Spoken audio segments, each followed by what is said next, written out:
ಈ ಸಮಾಜದಲ್ಲಿ ನಾಯಿದು ಸಹ ಪಾತ್ರವಿದೆ ಗೆಳೆಯರೆ. ಯಾಕಂದರೆ ಬರೀ ಮನುಷ್ಯನೇ ದೊಡ್ಡ ಸಾಧನೆ ಮಾಡ್ತಾನೆ ಅಂತಂದು ಏನಿಲ್ಲ. ನಿಮಗೆ ಗೊತ್ತಿರ್ಬೇಕು, ಇದು ಯಾವಾಗಪ್ಪ ಅದು ಆದಿಮಾನವ 44.5 ಮಿಲಿಯನ್ ಇಯರ್ಸ್ ಈಗ. ಅವಾಗೆಲ್ಲ ಮನುಷ್ಯ ಆದಿಮಾನವ ಆಗಿದ್ದ. ಅವಾಗೆಲ್ಲ ಏನಪ್ಪ, ಅವಾಗಲಿದ್ದನ ಮಾನವನ ಸಂಘಜೀವಿ ಯಾವುದಾಗೈತೆ ಅಂದ್ರೆ ನಾಯಿ ಆಗಿದೆ. ಅವತ್ತಿಲಿದ್ದ ಇವತ್ತಿವರೆಗೂ ನಾಯಿ ಒಂದು ಹೆಸರು ಉಳಿಸ್ಕೊಂಡು ಬಂದಿದೆ. ಪ್ರತಿಯೊಂದು ಇಲ್ಲಿ ಹಳ್ಳಿ ಕಡೆ ಆಗಿರ್ಬೋದು, ಸಿಟಿಯಾಗ ಆಗಿರ್ಬೋದು ನಾಯಿ ಸಾಕ್ತಾರೆ. ಆದ್ರೆ ಹಳ್ಳಿಯಾಗ ಊರಾಗಿರುವಂಥ ನಾಯಿಗಳು ಅದ್ರಾಗ ಎಸ್ಪೆಷಲಿ ನಮ್ಮ ಇಂಡಿಯನ್ ನಾಯಿಗಳು ವೆರಿ ಇಂಪಾರ್ಟೆಂಟ್ ಅಲ್ಲ. ಇಂಪಾರ್ಟೆಂಟ್ ಏನು ಹೇಳಬೇಕಪ್ಪ, ಇಂಪಾರ್ಟೆಂಟ್ ಅಲ್ಲ, ಅಷ್ಟು ಒಳ್ಳೆ ಕಾರ್ಯ ಮಾಡ್ತದವು. ಓಕೆ, ಇಂಪಾರ್ಟೆಂಟ್ ಅಲ್ರಿ, ಅದಕ್ಕೆ ಇನ್ನೊಂದು ವರ್ಡ್ ನನಗೆ ಸಿಗ್ತಾಯಿಲ್ಲ, ಕನ್ನಡ ವರ್ಡ್. ಓಕೆ, ಅಷ್ಟು ನಾಯಿ ಗ್ರೇಟ್. ಅಪ್ಪ, ಈ ಮನುಷ್ಯಂದು ಜೀವನ ಅಲ್ರಿ, ಏನಪ್ಪ, ಎಲ್ಲವೂ ಬೇಕು, ಒಂದು ಬೇಡ ಅಂತಕ್ಕಂಥದ್ದಿಲ್ಲ ರೀ. ನಾಯಿನೂ ಬೇಕು, ದನ ಕರುಗಳು ಬೇಕು, ಎತ್ತೂ ಬೇಕು.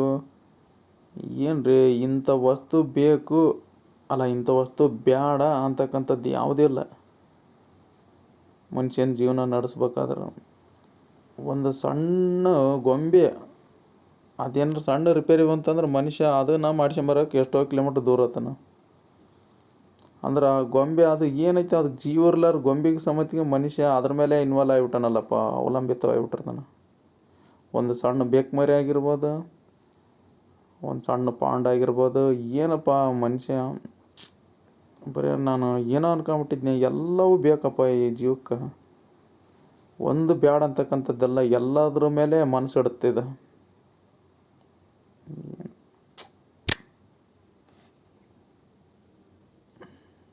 ನೋಡಿ ಗೆಳೆಯರೆ, ನಾನು ಬೆಳಗ್ಗೆ ನಾಯಿ ಬಗ್ಗೆ ಸ್ಟೇಟಸ್ ಇಟ್ಟಿದ್ದೆ. ಹಾಗಾಗಿ ಅದು ನಾಯಿ ನಿಜವಾಗ್ಲೂ ನನ್ನಿಂದ ಅರ್ಧ ಕಿಲೋಮೀಟ್ರ್ ನನ್ನಿಂದ ಬಂದಿದೆ. ಇಲ್ಲಿ ತೋರಿಸ್ತೀನಿ ನೋಡಿ.